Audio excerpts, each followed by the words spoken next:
घने जंगल के बीच ऊंचे साल के पेड़ों और बहती नदी के किनारे रहता था एक विशाल शेर। उसका नाम था वीर। उसकी दहाड़ इतनी तेज थी कि कई किलोमीटर दूर तक गूंज जाती थी। सारे जानवर उससे डरते भी थे और उसका सम्मान भी करते थे, लेकिन कोई नहीं जानता था कि वीर अंदर से बहुत अकेला था। वो अक्सर रात में चांद को देखता और धीरे से दहाड़ता, जैसे किसी को याद कर रहा हो। एक दिन जंगल की शांति अचानक टूट गई। कुछ अजीब होने वाला था। पेड़ों के पीछे से इंसानों की फुसफुसाहट सुनाई देने लगी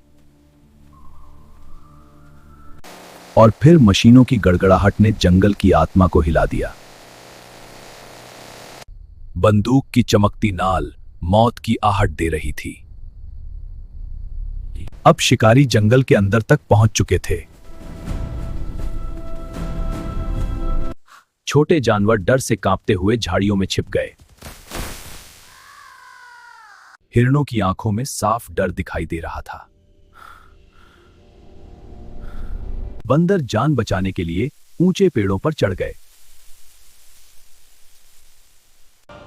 लेकिन वीर सब कुछ देख रहा था।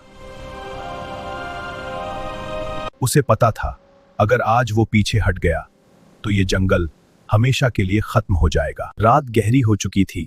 जंगल पर सन्नाटा छा चुका था। हवा भी जैसे डर के मारे धीरे चल रही थी। शिकारी अपने जाल बिछा चुके थे। उनकी आंखों में लालच था और हाथों में मौत याद आएगा। अचानक एक मासूम हिरण उस जाल में फंस गया। उसकी आंखों में डर साफ दिख रहा था। तभी पूरे जंगल में गूंज उठी एक भयानक दहाड़। वो था वीर, जंगल का रक्षक। वो बिजली की तरह झाड़ियों से निकला। उसकी आंखों में गुस्सा नहीं, जिम्मेदारी थी। एक शिकारी ने गोली चलाई, लेकिन वीर रुका नहीं।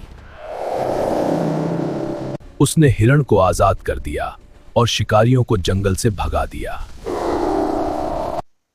लेकिन इस लड़ाई में वीर खुद घायल हो चुका था। फिर भी उसकी आंखों में हार नहीं, एक सच्चे राजा की शांति थी। सुबह हुई, लेकिन आज जंगल में एक अजीब सी खामोशी थी। पूरा जंगल वीर के पास इकट्ठा था, जैसे सबको कुछ खोने का डर हो। हाथी ने अपनी सूंड उठाई, जैसे एक सच्चे राजा को सलाम कर रहा हो। जो बंदर हमेशा शरारत करते थे, आज वो भी चुप थे। जिसे वीर ने बचाया था, उसकी आंखों में आंसू थे। धीरे धीरे उठा, दर्द में था, लेकिन उसकी आंखों में अब भी साहस था। उसने आखिरी बार आसमान की तरफ देखा, जैसे किसी अनजानी ताकत से बात कर रहा हो। उसकी दहाड़ इस बार धीमी थी, लेकिन पहले से ज्यादा मजबूत। उसने अपनी जान देकर जंगल को बचा लिया था। उस दिन से जंगल में कोई शेर नहीं रहा,